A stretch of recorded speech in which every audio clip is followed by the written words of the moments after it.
اللہ تبارک و تعالی واسطے اس کے بچا لے. اب مجھے زندہ رہنے کا کوئی حق نہیں. میں بے غیرت ہو جاؤں گا جی اگر میں زندہ رہوں تو. آپ تو گھر نہیں تھے، آپ کی بیٹی بتا رہی ہیں، تو یہ جو آپ کو واقعہ پیش ہوا آپ کو کہاں پتہ چلا، کب پتہ چلا؟ میں جناب تانیہ حالت پیش کی تھی، وہاں گیا. وہاں سے جب شام کے وقت گھر آیا تو گھر میں سے پہلے کسی گاؤں والے نے مجھے کوئی کال نہیں کی، کوئی اطلاع نہیں ملی، کوئی کچھ نہیں ہوا. گھر ہی آ کر رونے پیٹنے کی آواز جب سنی تو مجھے معلوم، جب پتہ چلا کہ تھانے والے اور وکیل صاحب جو آئے تھے نا، انہوں نے تیری بچیوں کو مارا ہے.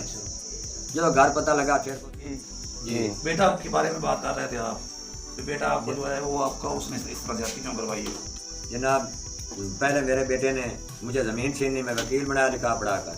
اس کے بعد گھر باہر چھینا، میں 14 سال میں باہر رہتا ہوں. یا تیسری بار آخری میری جو ایٹم تھی، عزت تھی میری، اس نے عزت بھی چھین لی. اب مجھے زندہ رہنے کا کوئی حق نہیں. میں بے غیرت ہو جاؤں گا جی اگر میں زندہ رہوں تو. یا مار دوں گا یا مر جاؤں گا.